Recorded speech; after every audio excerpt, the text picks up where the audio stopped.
Hello, everyone, and welcome in live here on a Monday night with the Crowded Booth as myself, Will Mannis, and Ralph Leary going through our ACC tiers. It's going to be fun. It's going to be interesting.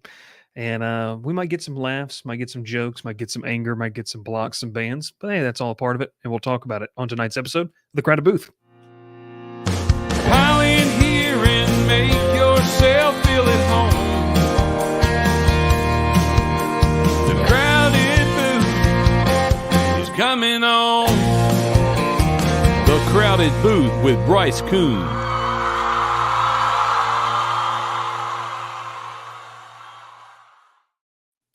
Well, hello. Welcome in, everybody. My name is Bryce Koon alongside Ralph Leary and Will Mannis. As we get ready to rock and roll here on a Monday evening. And the college football cycle has been anything but quiet over the past, ever since the national championship. I mean, UCLA just named a new head coach. I will start it off by saying, guys, I just cannot wait to have the first team that's going to have an open portal window during spring practice. Like, how do you even navigate that? UCLA cut it close, 30 days, which I guess could leak in depending on when their spring practice is going to be. But interesting stuff. Will, how you doing, brother? I'm good. Glad to be live again. It's been a little while. It has been live. And listen, I want to say, go ahead. Talking about your intro there. Look, if we're not getting blocks, we're not doing something right. If we're not having people upset in the comments, we're not doing our job. Is this a job? No, it's not a job. No, it is. It is a job. We have to treat it like a job. Maxwell says we do. LSU pays us, okay? Yeah. Some wild news about to come out, by the way. See that tiger eye back there? Stopping right there. Ralph, how are you doing, brother? Doing good, man. How are you? Doing good, man. I don't think I was asked you that. Doing well. After last night, we're not going to talk about the good Lord. We're not going to talk about the Super Bowl. But I will say this: what we are going to talk about. Yeah, there we go, Louis. It's Calvin I will say this: Georgia Tech player of the NFL of all time. I think the top three. All right, listen. I'm trying to finish my statement here. The next time we have football, on whether it's the NFL or the college level, we're going to have a new member of the Crowded Booth. So can't wait for that. That's going to be a ton of fun. Yeah. And she's going to be the smartest one on here. She will be. We already know that. More than likely. More than likely. If she's anything like her mother, she definitely will be. Also, that's kind of weird that I referred to her. We can only hope. That's crazy. Yeah. So, hey, let's rock and roll. And, man, we're excited to be here with you. As we go through the ACC tier rankings, guys, before we really get started here with this, I want to talk about the ACC. Will, you and I were kind of talking about this, earlier today with the ACC and the money situation compared to like what the SEC just brought in. It's not great. I think that one thing that the ACC and Big 12 are going to have is you're going to have like some really good depth, as in some teams that are going to sit between probably like that 7 to like 8 or 9 win mark. You could have literally like 7 or 8 teams that do that. And so it's going to be a conference that's going to play in a lot of bowl games. It's going to be a conference that's going to have some cool depth, and I think is going to have some fun games. It just doesn't really have and you and I were talking about this when we went through our tier 1. It's tier 1 within the ACC, not within the grand scheme of college football. But your thoughts on the ACC as we kind of roll into 2024 and get ready for spring football. And I mean, before we know it, ACC kickoff and media days over there in Charlotte. I think the ACC is going to be wild as you see where my allegiances lie down here. I think you're going to see everything. You're going to see some pretty good football and some really bad football too, and all in between. Like you said, I think it'll be a very competitive conference. I think it has a chance to be a deep conference and very competitive top to bottom. You just don't have an out and out national title contender. You may have a playoff contender or two in there, but you don't really have a true national title contender there. But that doesn't mean that you're not going to have good football. Doesn't mean you're not going to have exciting football. The problem is now it's really a power 2. There's no more power 5. Like you said, the SEC, they paid out over $50 million just in broadcasting rights payouts to their different schools. And that's nearly impossible to compete with. But it's going to be weird. I think, like I said earlier, we're gonna have some people upset, and I think I'm ready to see the comments for this show. Yeah, it's. I think it's going to be a fun one. I mean, like when we look at the ACC, obviously, I have a vested interest in the ACC, and I think we're going to take a look at this with just everything we have kind of going with.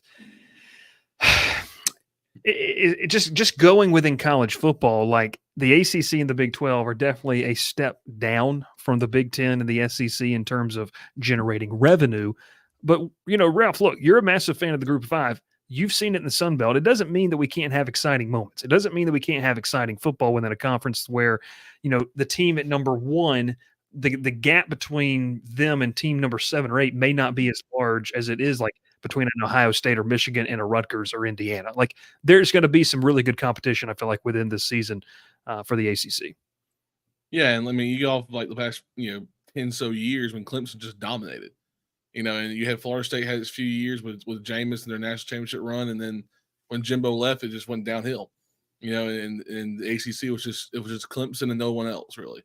You had your occasional team that would probably have a good season and give a run at Clemson with like Lamar at Louisville and all that stuff. So for this upcoming season, you got a little more diversity with this conference. Honestly, with SMU especially. We were talking about earlier, SMU is a scary team to have in this conference. They are not a bad team. They're coached very well. I mean, Will loves that coaching staff. I already know. I mean, that is a Gus Malzahn coaching tree, and it is a scary offense to have in your conference. But looking forward, the last few years we've been thinking North Carolina was going to be the powerhouse behind Clemson and Florida State, and they did not even live up to that. That ceiling we set for, and then they bring in Max Johnson. So, this whole entire conference is laid out a lot differently than we're used to. But I'm still excited for it, honestly. Yeah, I mean, look, it's a fun conference. I know Ralph and I got to watch a lot of it this year, just covering Tech and doing the shows. And Will was asleep on that fantastic evening when Georgia Tech beat Miami. I think we called Will like 5 or 6 times and he was just out because Will works the weekends. But he answered. He was not happy with us. He was not happy with me. I got a very rude what at 12:30 in the morning. No grammar, no punctuation, just what WUT. I love SMU, by the way, and that'll tease it there. But hey, let's rock and roll now. Before we get into this, we each have our own tier rankings. If you watched our SEC one, which was not live, unfortunately. It was long-winded. I tried to keep Will from talking about Auburn. No reason for him to be doing that tonight. But Ralph set it up for me. He put it on a tee. I'm gonna have to. He did. The word is gonna come out of my mouth. You're welcome. Set it up. Will is officially on the Pony Express.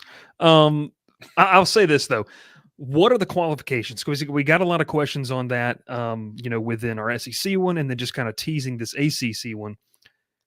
For me, and I think we all kind of follow this, it's okay, how does this program and team, enter the 2024 season look, and then just their kind of potential outlook as a program, whether that's NIL, whether that's, just anything in between of where this program is going to be heading in 2025, 2026 and beyond. Coaching is going to matter. Recruiting acumen is going to matter. Staff potential. There might be a team that you're saying, this is what we're not saying. We are not saying that this team ranked in tier 2 necessarily is going to beat a team ranked in tier 3, because we all three talked about this. It's a jumbled mess from like number 3 to like number 9. Like any of these teams could win, and it's kind of crazy. That being said, we would love the comments. We'd love the criticisms, and we'll dive right into it. Ref, who are you going to put up first? We're going through Will. All right, so here we go, Will's ACC tiers. Maybe. Will, you have, and Ralph's going to time you here. We're going to time you. You have 8 minutes on the clock. You got to get this in and out of. A lot of pressure there. This is, again, with the caveat of how all these teams fare in this conference. So tier 1, I'm throwing Clemson back up there. I think they're going to bounce back. Really like what they've done. You mentioned the staff potential. Bringing in Matt Luke, I think, will change a lot for them on that offensive line. It already has recruiting-wise, by the way. Yes, it has. I think Clemson can get back to that level that Louisville and Florida State showed last year. I think Florida State maybe takes a half step back. Got to see how they come back from last year. And then Mhm. Louisville had a great year last year, no doubt about it. But I think they reloaded in the portal, did really well. I think Jeff Brom, I'm going to put it out there, he's the best coach in the ACC. Oh, wow. I'm Okay. putting him at number 1. Okay. All right. Tier 2, you see the ponies right there. Rhett Lashley, I've loved him since the work he did at Auburn as the offensive coordinator. I think he did a really great job in his stops, including Miami, before getting the head coaching job at SMU. I think he's done a really nice job. I like what he does. I think it'll play well in this conference, the physical downhill running. I think the sky's the limit for SMU. I think NIL and recruiting, just the money wise, he can get whatever he wants. It's just how does he fit into the ACC? Yeah. Miami, I think they come back as well. You talk about NIL potential, they've got it there. NC State, Dave Dorn, really, really good coach. He's been there a long time. Brings in Grayson McCall from Coastal Carolina through the transfer portal. I think that will add some more dynamicism to the offense. Did I say that word right? I don't know if Dynamicism. You might have just That's made it up. I have no clue. That's Is a that a big real word for word? me. I don't know that I said it right. I don't know if it's a real word or not. I don't know. I've heard some people say it. I don't know. I think Grayson McCall will kind of get them to separate them from the pack. That's tier 3. Yeah. Tier 3, North Carolina. Ralph kind of set it up. They have not lived up to expectations. Mac Brown. Real word, by the way. Ralph did clarify it is a real word. I did say a real word. North Carolina has not lived up to expectations. Mac Brown, kind of the elder statesman just in college football. Don't think he's going to be there long term. So they're kind of in tier 3, kind of in the middle, just to see what direction they go after Mac Brown. Love Mac Brown. I think he's done a really nice job bringing them back to relevancy. But just he's not really the long term guy there. Yep, I've got Georgia Tech in tier 3. I'm bullish on Georgia Tech. Great offense, bad defense, and I don't know that they did enough on the defensive side of the ball in the portal or in high school recruiting to really make the jump next year. I think they're going to be a fun team to watch again. They'll put up some points, but they're going to give up some too. And Bryce, you and I have talked about this. Will Buster Faulkner still be there? I think that is a big question. Definitely think the potential is still there for him to be poached. And if he leaves, that's going to be a really, really big loss for Georgia Tech. Duke under Manny Diaz, we saw what he did at Miami. They were a great story last year. Just I don't trust that Manny Diaz can continue what Mike Elko started there. Syracuse at tier 3. This is all about Fran Brown, him coming in, the new head coach, what he's done in the portal, what he's already done in recruiting. I think the potential is there for Syracuse to really make some noise in the next couple of years. I think they're going to be much improved. They improved, I think, across the board, coaching and roster-wise. Really like what they've done there. And then Virginia Tech, I think Brent Pry will build on finally a good year in Blacksburg. It was kind of slow getting going for him, but really liked what he did last year, and I think he's going to keep it rolling. Cal, interesting one. Go ahead. Oh, no, go. Yeah, go ahead. I'm sorry. Keep going. You're going to say something. Cal, tier 4. Cal's interesting. Don't know how they fit. Don't know how they're in the ACC. We got to change the name of this conference. I really like their coach, whose name I'm blanking on, of course, at the moment. Bryce, I know you know it. Cal's head coach. Cal's head coach. Can't believe I'm blanking on his name. I'm talking Wilcox. too much. Justin Wilcox. Really like Justin Wilcox. Problem is his roster is not very good. I think he can work to improve it. It's interesting with Cal and then Stanford as well. I'll just kind of talk about tier 4 and tier 5. Does them being in the ACC, does that do anything for them recruiting? The other big California schools are kind of all in the Big Ten now. You got to think that the top prospects will be going there if they stay in state. So it's going to just kind of be interesting to see what's there. And then, for tier 4 and tier 5, this is kind of the roster setup. The teams that have been on the downhill the last couple of years. I think Cal, Wake Forest, and Pitt have a little bit better rosters than Stanford, Virginia, Boston College.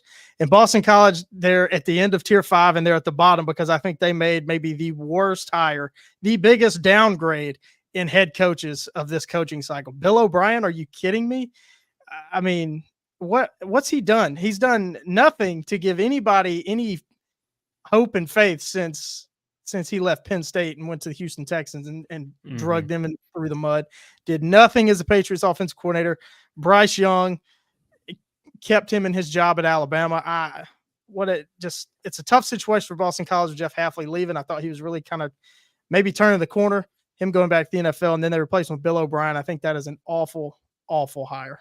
So I have them at the bottom, dead last in the ACC. All right. You finished with 15 seconds. That was pretty good. Right on time. All right, Ralph.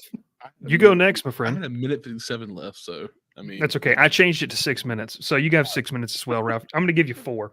Just since Will opened it up, you go to 4. Anything you feel like you want to add to now your ACC tier rankings? Yeah, mine's a little different, obviously. I think Florida State and Louisville, obviously the top 2 teams in the ACC, in my opinion, from this past year going in. I thought both teams did extremely well last year. They improved in the all season. I think both teams kind of reloaded. I like what Louisville's done. I like what they're doing. Like Jeff Brom, I agree with Will, is probably one of the best coaches, if not the best coach in the ACC right now.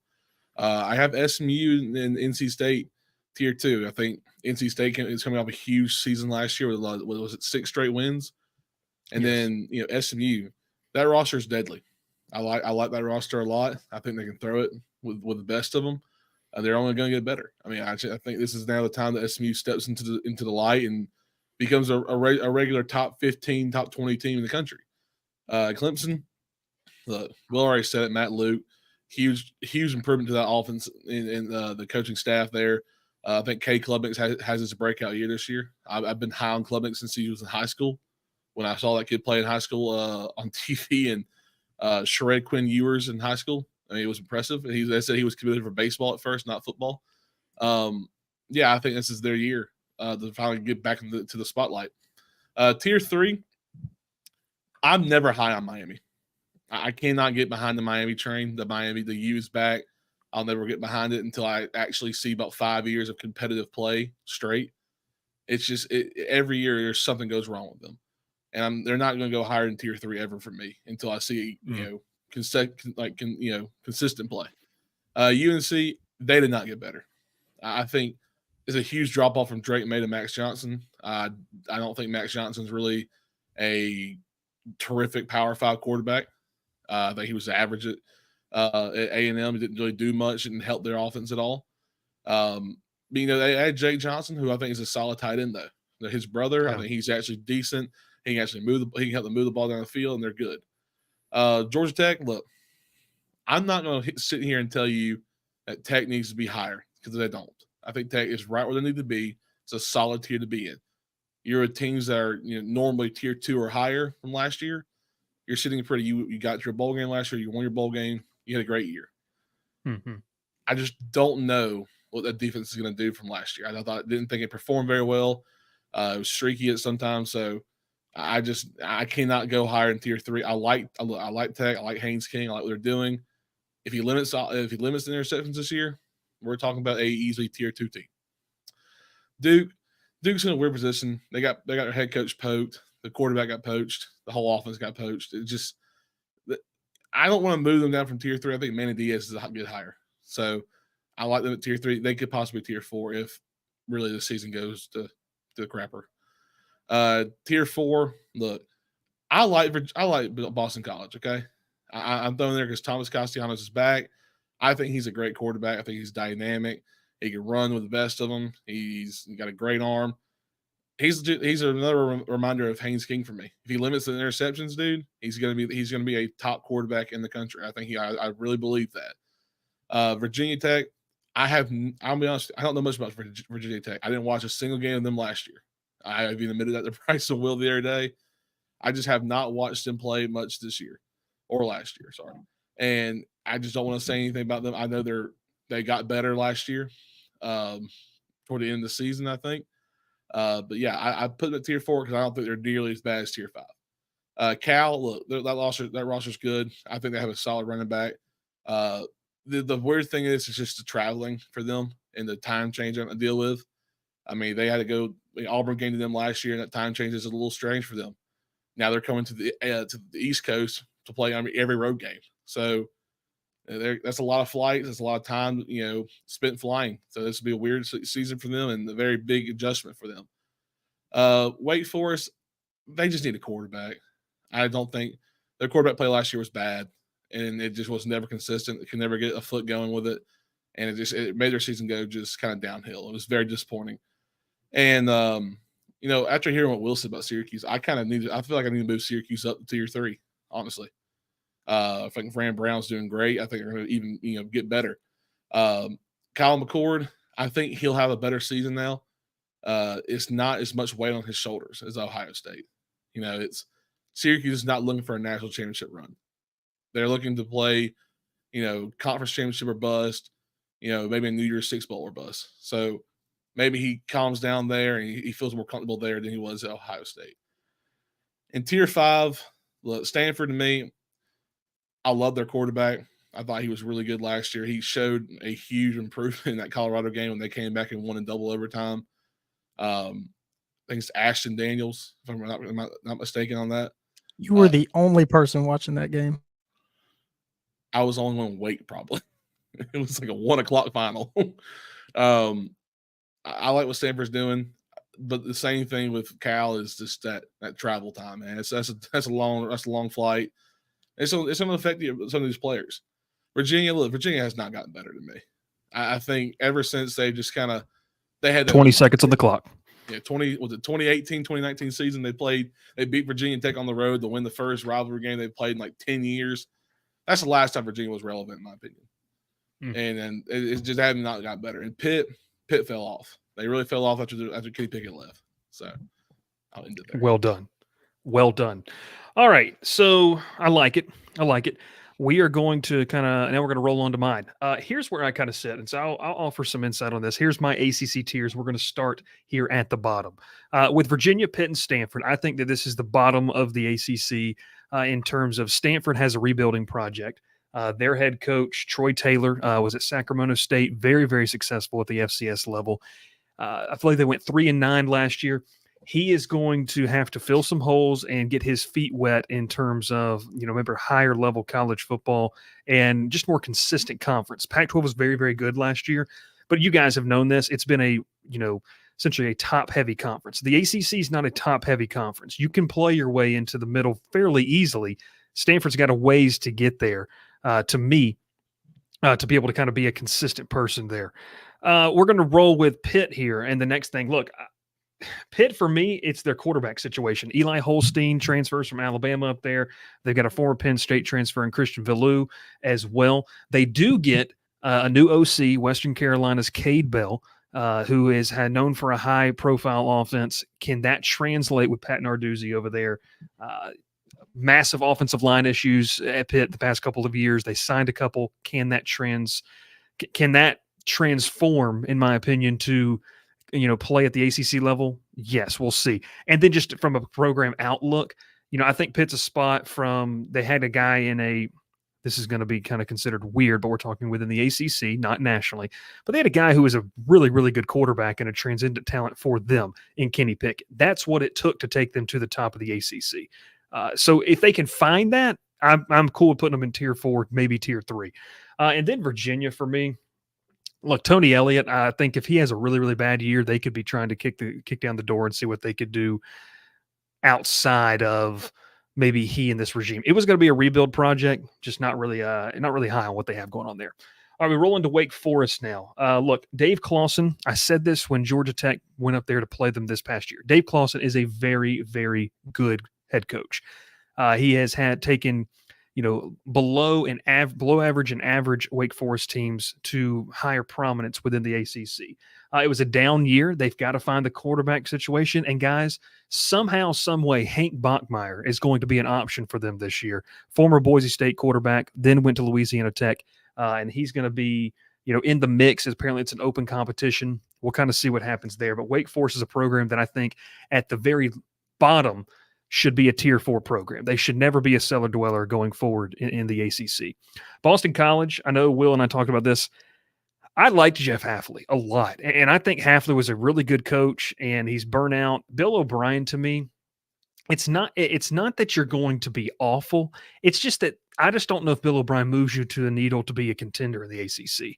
That's where I sit with that, and so I think they'll be okay. Like they'll It might have a doesn't couple take much to seasons. be a contender in the ACC. Exactly. That's a very, very good point. It does not take much to I mean, look at what Louisville did this past year. They had an easy schedule and they went and raided the portal in 2022, and then look what they did in 2023. So for Boston College, I think that their ceiling for me is a tier 3. So I have them sitting between tier 3, tier 5, and I've got that tier 4. I'll go with Duke. I want to see what Manny Diaz does. I think that Manny Diaz gets a lot of crap for what happened in Miami. I also firmly believe that he was never the guy that they really wanted down there. And once Cristobal became open, they essentially wanted him out. And if you remember that whole hiring situation, I think Manny Diaz is going to be able to do some things at Duke. Do they go to the realm of where they were and maybe trajectory of where they were going with Mike Elko? No, but I think they can stay status quo, which would, to me, be a tier 4 program at the worst. Cal, guys, I was looking through this and making some notes of some rosters. Cal is going to return Jaden Ott, which, Ralph, you mentioned that was a massive surprise when we were kind of going over this. Cal has a really good offense, I think, coming into the season. They got Jaden Ott. Chandler Rogers out of North Texas is going to join. This is a guy who had 27 total touchdown passes, a dynamic player on the offensive side of the football. I think that they could fit well into the ACC, better than Stanford currently, and they should be at least a mid-tier, ACC program. Now, do they ever push for an ACC title? I don't know, but I think that they've got a nice little offensive weapons. They know who their quarterback's going to be. And guys, we know this, not only in the ACC, but just in college football. If you don't know who your quarterback is coming into the season, that's like a massive problem for ranking you in a tier.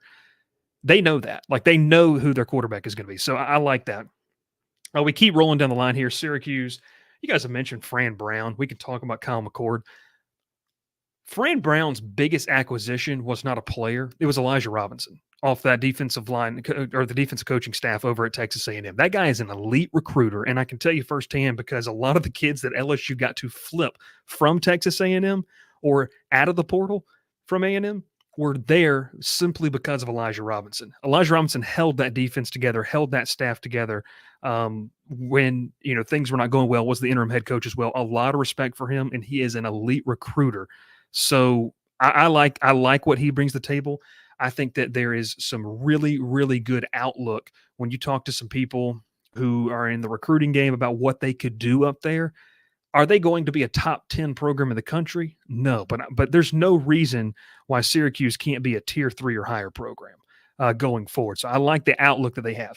We're not sitting here saying that Kyle McCord is going to help them win an ACC title. I think what we are sitting here saying is that Fran Brown, Elijah Robinson, and that staff up there is going to have them in a lot of recruiting battles where you're going to look at those graphics, those top 3, top 4 graphics, and it might say Clemson, it might say a Florida State, it might say a Texas A&M, and then it's going to say a Syracuse, and everyone's sitting there wondering like, how are they in this race? And it's going to be due to that staff. Virginia Tech, Brent Pry. Look, people are high on Virginia Tech, and I think it's because of Kyron Drones, solid quarterback for the Hokies, and they returned their leading tackler, their leading sack getter at 9.5 sacks. They're in Antoine Powell-Ryland. They return veterans. And Brent Pry, I think this is a big year where they can take a step. I think Virginia Tech is going to, as we get through kind of the media circle, Virginia Tech is going to start to become the darling that Louisville was last year of it's a manageable schedule, and you should be able to fight for the top of the conference if you are Virginia Tech, and if you are what people think you are. We rolled through it. North Carolina, you guys kind of hit on this. Look, Mac Brown is there, championship pedigree there in Mac Brown. They bring in Jeff Collins for the defensive coordinator position. I know that's going to be very interesting to see how that's received on this show, but I'll tell you this right now. The guy can coach defense, and he's coached some really, really good defenses. And so I think that they're going to be at least a middle-of-the-pack ACC program. What can they get out of Max Johnson that makes them a more balanced offense or a better offense than what they had the past couple of years and 2 NFL quarterbacks in Drake May and Sam Howell? I don't know. Marion Hampton's going to be massive to watch, though, for that offense. You just say something, Will? Listen, Tech fans, I know y'all don't like me, but I'll be just as upset as y'all are if Jeff Collins makes that North Carolina defense better than Gene Chizik did. I think he's gonna. I actually think he's gonna do a pretty nice job. Georgia Tech's there. Look, I've talked a lot about this, and folks watch our Tech show, so they know. I think Georgia Tech is middling for me as a tier 2, tier 3 program, because you could very well beat Miami, North Carolina State, SMU. That's where I think we could sit with that. The problem is the consistency there. You had an unreal offense this year. You had a really, really good offense. You had a horrible defense. Can you make up enough of a gap to be consistently a contender in the ACC? That's the question that Tech is going to have to answer this year, because you did establish some really good momentum. You found a quarterback. Can he limit the mistakes? Can your defense play better? Can Tyler Santucci, the new defensive coordinator, scheme up enough where they might not have some personnel? That's going to be something I think is going to be very, very interesting to watch as well. Miami, I think Dr. Bob said earlier, just a matter of can they play. They're going to recruit. They've got the NIL bucket. Their outlook as a program is always going to be a tier 3, tier 2 program. It's going to be results based on the field to see if they can jump any higher than that. NC State, I think Dave Doeren is a really good football coach.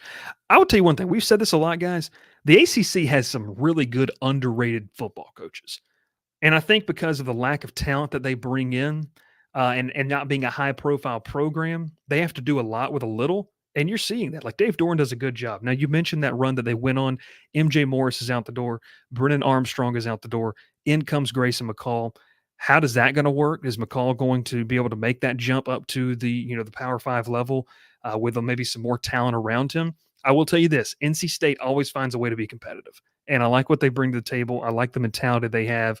And it's going to be a lot of fun to watch them this year. Here's the one, and guys, we're going to talk about this a little bit more after we get through these tiers. SMU for me, guys, Preston Stone, you could make a case Preston Stone, it might be the best quarterback in the ACC entering 2024. Like, you really might. He is legit. He's very, very good. There are some really talented quarterbacks in this league. Preston Stone's upside, what Preston Stone brings to the table, the intangibles, the veteran play, absolutely love what he brings there. And then the massive factor, that's what happens in 2024. When you can enter a new conference with a veteran quarterback who knows your system, knows what you like to do, and is comfortable, it is massive in easing that transition process. Then you take another step and you understand that this is one of the best NIL programs the Group of Five saw. And also, it's going to be up there at the top 3, top 4, top 5 of the ACC. They are going to be able to compete. And I love what SMU brings to the table.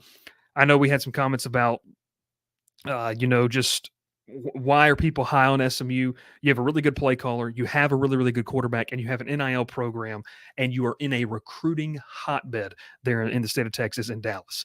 They're going to be a contender in the ACC. I tweeted last year, I think SMU is going to take the ACC by storm. Like, I think they're going to be a consistent top 5, top 6, top 4 program in that conference. I think they have that potential. And people freaked out. People obviously didn't, read. I don't know. It's going to be very interesting to kind of watch what SMU does. But I think the 2024 version, they might. I'm not saying they're going to win the conference, but I do think that they have the potential to compete at the top of the conference. And then beyond, they are set up, folks. Like, y'all know when they announced that they were joining the ACC, did you guys see like the amount of money that they raised? It's nuts. Like, it's crazy how much these people want to be good at football. And they hate that their old head coach is right across the street, essentially over in Fort Worth at TCU and Sonny Dykes, and made a national title game. Did someone lose Bryce's timer? Ken, I own the show. So, you know what? Back off there, pal. We'll roll with this one, the final couple. Clemson has the potential to be the best program. Clemson up front on the front 7. Georgia Tech fans saw it up close. They're still elite there. They're still very, very good. Cade Klubnik with better receiving options. Can he be better? Garrett Riley's year number 2 of this system. Does Dabo loosen the reins? I think so. Now, the outlook of this program, he's got to eventually use the portal. Like, you have to eventually use it, and that's going to be a problem. And then Louisville and Florida State, you guys mentioned this. I think they're the teams to beat. Louisville had a top 30 transfer class. They got Tyler Barron's one of the latest commitments they got. They flipped from Ole Miss, former Tennessee edge rusher. I don't know, guys. That's where I sit with this. And then Florida State, like people keep saying, well, they lose a lot, but yeah, you had the third best transfer haul this past recruiting cycle. You have depth, and Florida State is trying to build what Georgia and Alabama have built. And essentially, the casual fan may not know who is the second string guy, but you're going to learn them pretty quick. I think Mike Norvell's a really, really good football coach, and I think he's certainly capable of repeating as the ACC title champions. So we talk about that, and we roll through those. Ralph, we'll bring it back to just us here as we go through those tiers. Very interesting. I don't think that we varied differently on this. I know we've got some questions starred that we'll get to here in a second, but I mean, look, we talked about this. The ACC has the potential to be super exciting, super competitive. We talked about those programs, that sit in between tier 2, tier 3, tier 4. Guys, I mean, any of these teams could beat each other. Like, I will agree. The one thing that maybe I was a little bullish on that I would come back and say, maybe some addendums. I know Ralph mentioned his change is, well, you did mention this. Clemson, people like to poke fun at Clemson because they're not winning a national title anymore. You also got to remember, just because you don't win a national title does not mean you're not a good football program, and that you don't have championship level potential. So I do give you that. I think that's a good point. But as we kind of wrap it up here, Will, any thoughts before we get to some of the questions on our tier rankings, and maybe just any changes that you might made or anything you heard that might change your mind? Nah, no changes. Maybe put Boston College lower. Ralph, or on Will's an unserious program. So, Will, how are you putting them lower? I mean, are they in a tier 6? Get them out of the ACC. That's how bad they are. Just like Vanderbilt. Just throw them under the No, I'd rank Vanderbilt ahead of them because at least Vanderbilt has a plan. I don't think Boston College has a plan. They also had a plan. They had a plan to finish the stadium before the season too. They didn't do that. So Boston College hired a name. That's all they did. I mean, I don't know. I think I'm a little bit higher on Pitt than both of y'all are. I think Pat Narduzzi, good coach. I think he found lightning in a bottle with Kenny Pickett, no doubt, and Jordan Addison, having them at the same time. But again, the ACC, he said it and he's been outspoken about it, and this can be a problem for pretty much everybody in the conference. Your top players are going to get poached. Yeah, they're going to get poached to the Big Ten or the SEC. That's what's going to happen. So, you look at the ACC, you're going to have to do like Louisville. I think you're going to have to portal really well, and to repeat myself, find lightning in a bottle to be able to make a run. I don't know, unless you're Florida State or Clemson, that you're really going to be able to build a program that sustains being at an elite national level. Fair enough. I like that. I'll add this about SMU and wanted to get your guys' thoughts. I mean, look, I think that SMU, the current situation, but like the resources that they have, like I just don't think the casual football fan understands what they have over there. And this isn't like when you think of Group of 5 Texas programs, with all due respect to a couple of other ones, this isn't North Texas. This isn't UTSA. This isn't Rice. This isn't Texas State. This isn't Sam Houston. Like, guys, these people have some money. And I firmly believe this. And like you can lock it in. I don't think that a top half finish should be necessarily possible. I think that it should be expected. Like I think that if you enter this season as SMU with an experienced head coach at that program, understands the program, and experienced quarterback at play, or whatever they have, like if they don't finish top 6 or 7 of the conference, to me, that's a disappointment. Absolute disappointment. They also hired their head coach off an ACC staff. Rhett Lashley hired him from Miami as their offensive coordinator. Obviously I have strong personal feelings about Rhett Lashley, but I think Rhett Lashley is a top coach. He's definitely on the rise. There's no doubt about it. I mean, the guy was getting head coaching interviews back, 2016. I think he interviewed for the UConn head coaching job. I know it's UConn. I know it was 2016. It's totally different landscape then, but I mean, the guy was in his mid-late 30s and he's getting a head coaching job at the FBS level. So, I really like what he's done there. I think he gets it. He knows what he wants to do. And he's just, if you watch him, he's just different enough from Gus Malzahn, I think, to have maybe better success than Gus did. I think he was under him and saw his shortcomings. But, Yeah, I think Rhett Lashley's really, really good. I'll hit this right here real quick, and because Dr. Bob says that he understands what SMU has. He saw it live. Dr. Bob, I want to let you know you are not considered a casual college football observer because one, no casual college football observer is going to as many games or has been to as many games as you have. So no worries there. And then we'll roll with this. He does say Rhett Lashley might be the next Arkansas head coach. That actually would not be a bad Absolutely hire at all. I like that. I think I've said that more than once. In Gus we trust. Any other thoughts there? I mean, look, like I'm going to talk more about Georgia Tech tomorrow night in a live show and the defense. I mean, but they gave up 29.5 points a game last year. Like I just can't put them any higher in that tier ranking. That's why. Like, and I'll tell you, like I think that there's a way that they could get better, but man, you're just asking a lot, and I don't know. I need to see more out of Georgia Tech recruiting wise, I think, to really move them up. I mean, being in Atlanta, it's hotbed. I know you're going up against Georgia, Clemson, Florida State. They're going to poach. Tennessee's going to come down and poach. Auburn, Alabama are going to poach out of Georgia. But Georgia's a deep enough state. It's fertile enough recruiting grounds. I need to see a little bit more from Brent Key and his staff to really start to move them up. Yeah, you shouldn't be losing the battles from other smaller conferences in your own state. Exactly. Like you shouldn't lose anyone to like Georgia Southern. I'll even switch to App State, Coastal Carolina, the top. The even in your schools. Conference, Wake Forest, Duke, NC State. I mean, you got to win those recruiting battles. Yeah, in state, it's understandable to get poached from the big ones, obviously, Bam and all the ones you listed. But there's 3 stars that you're sitting there and you're just kind of not high on because we wanted this 4-star. We didn't get him. We're on passing the 3-star. Stars aren't really a big deal. I mean, you can find most of these people in the NFL aren't 5 stars. They were never 5 stars. I mean, there's a handful that pan out to be, but as Bryce called them, it's just rosters full of randos. It's true. It's all about fit and development. Yeah, but it's the same thing in college. The same way. I mean, you have a few 4 and 5 stars that pan out to be superstars, but then you'll get some guys who you never hear from anymore. So Georgia Tech's got to recruit better, I think. And like I said, in state, it's true. Jonesy, you're lucky yes. I don't have band power. You're lucky. No, there's no band. Yeah, it's interesting. I will say this about Tech, and I'll talk more about it tomorrow, honestly.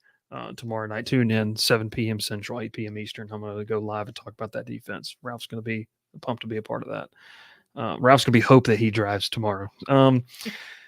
How do you guys feel about let's have the Miami conversation? We're going to full hour here, so we got 15 more minutes. Look, I mean, I'm going to read this to you, okay? A month ago, no one knew what the quarterback situation was going to be. They get Cam Ward. My question is, and I put this in the Discord, your hope is that Cam Ward is not what De'Aaron King was. Like, that's your hope. You brought in De'Aaron King under the Group of 5 ranks. He was really, really good.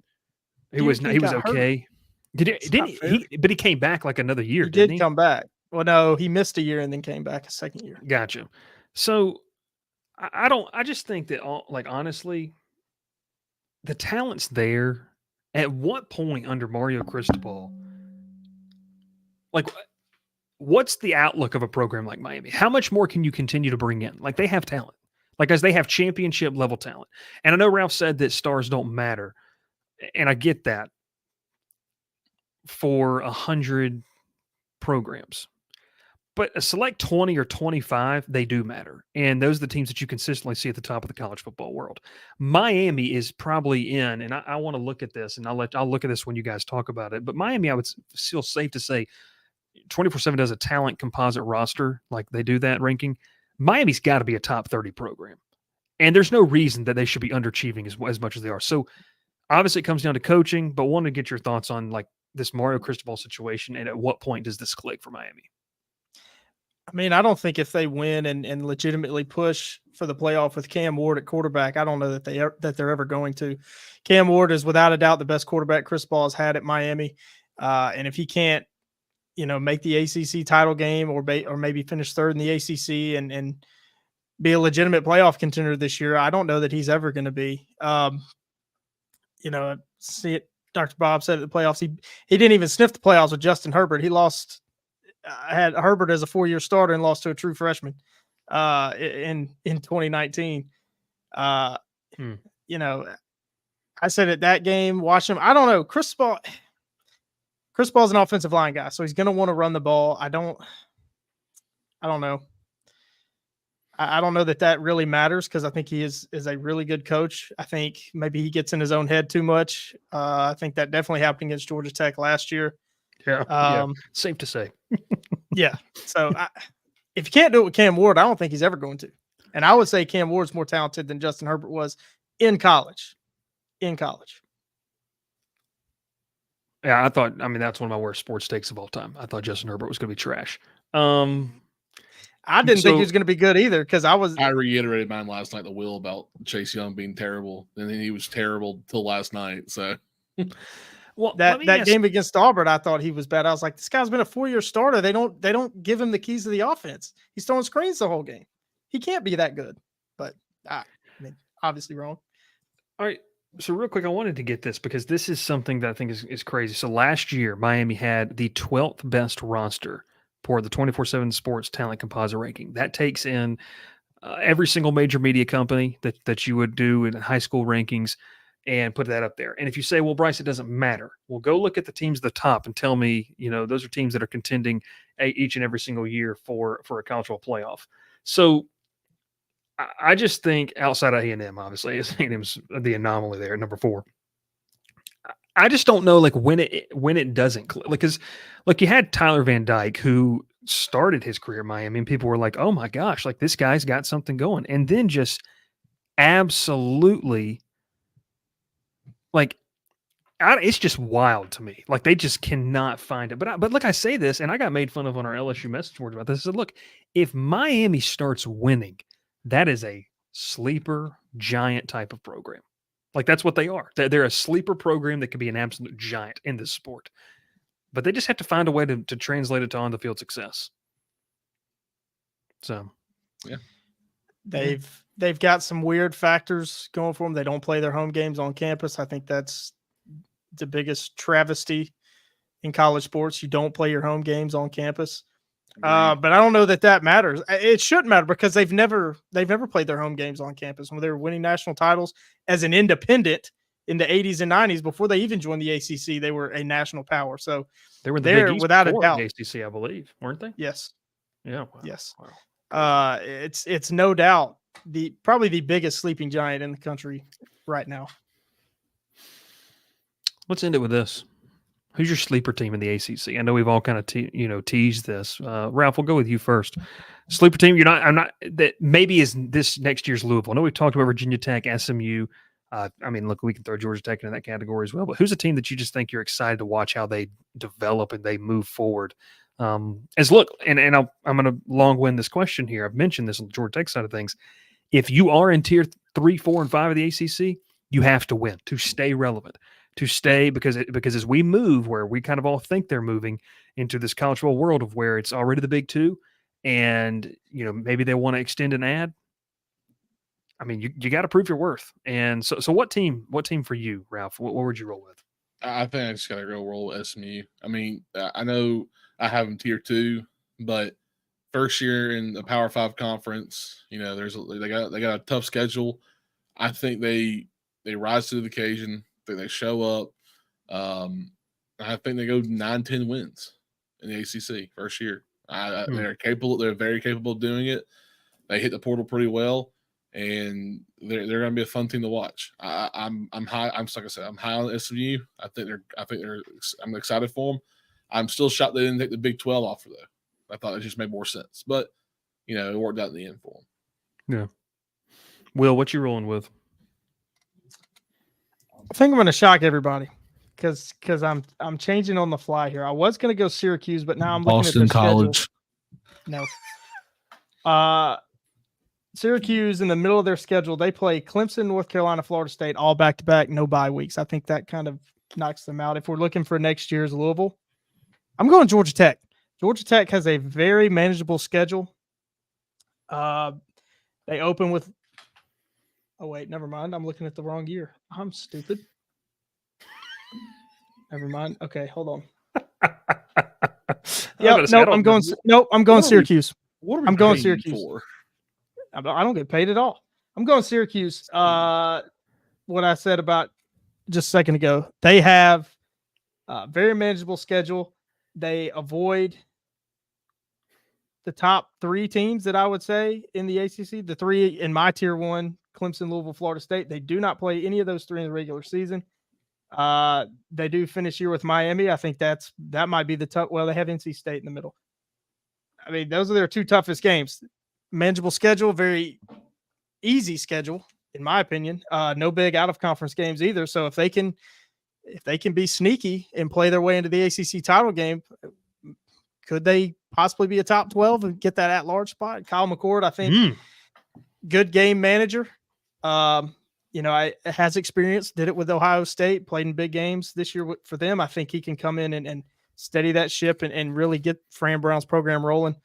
Going Syracuse in year 1 to make some noise.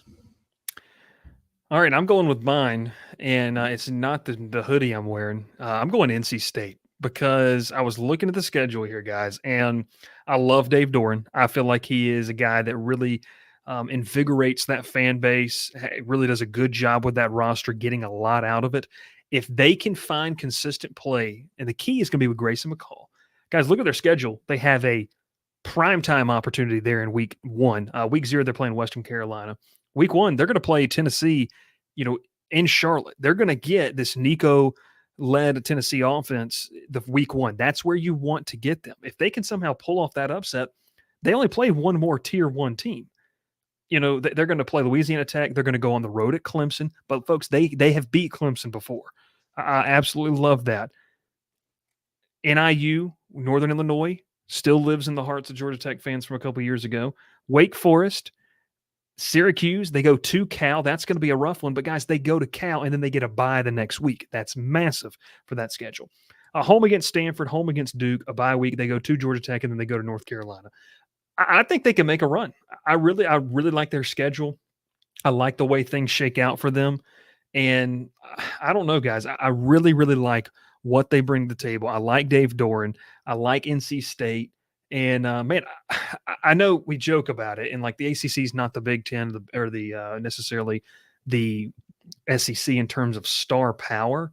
But I still love this conference. And I think it's a ton of fun to watch. I think it's really, really competitive. And, replacing Peyton Wilson, who's probably going to be, a day 2 pick at least, that linebacker that they had, really, really talented players, going to be tough. But listen to what they brought in, guys. They brought in, obviously, Grayson McCall.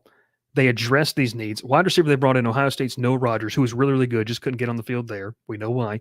Wake Forest's Wesley Grimes, one of the better receivers in the ACC last year. Duke's Jordan Waters, who was a really good running back for them last year. And then Dalen Smothers from Oklahoma. So they've got a 2-headed attack there with Grayson McCall. They're going to really lean into what he can do well. I like the Wolfpack. Might even buy a shirt because I absolutely love that retro logo that they throw out there. All the sailor hat logos are the best logos in college football history, by the way. And Auburn's got a dang good one, which is the same one as LSU. But it is what it is. All right, guys. Well, let's get to a couple of the comments, Ralph, here. I know we had some questions. Serious question. Ken says, for you guys, does joining the ACC at this point help recruiting in any way? Depends on who you are, I would say. I mean, I'm going to go out on a limb here, and I don't think any of the Sunbelt programs would benefit from joining the ACC. I don't think they would. Sunbelt's got a good TV deal. Sunbelt's regionality of college football is what's going to keep a lot of fans, excited about it. They're not on the CW, so they automatically have a good TV deal. Because you know what? You can daggum hit the ESPN app on your computer, and you're going to be able to watch Sunbelt football. Isn't that right, Ralph? Yeah, and then Thursday nights is ESPN too. Wednesday nights, Battle of the Belt. I mean, who's not ready for that? All right. Let's roll here with a couple more. I think the only team it helps is SMU at this point. I mean, jumping to a power conference. Tulane. Maybe Dr. Bob would have some thoughts on that. Tulane would have been a nice addition, I thought. Miami has a national championship roster question, always coaching. Yeah, we addressed that. I know that was a comment way earlier, but I agree with you there. SMU has long-term potential, but look what happened to Cincinnati, Houston, and UCF this past year in the Big 12. Lots of issues making the jump. I know Stone is a baller, but that was a tough injury. Yeah, you're exactly right. I will agree with you there. I think that the Big 12 was better than the ACC, so I think that it's more physical. So that's why I think that. I think the Why'd you Big say it 12 is like better that? because Big it's not 12 going to was be a well lot received. better. Yeah, well, some people, our viewers don't really think that necessarily all the time, but that's okay. I just think the Big 12 is better. That's why. All right, keep rolling. So with y'all's tiers, one of the bottom feeders winning the ACC. Isn't that how the ACC goes, Jonesy? That's hope pretty so. much what's going to happen. It's going to be Boston College and Pitt for the ACC title, and 5 people are going to watch it in Charlotte. Can't wait. It'll be on the CW. They'll take it off ESPN and Holy put it on God. the CW. Josh doesn't respect Wake fans.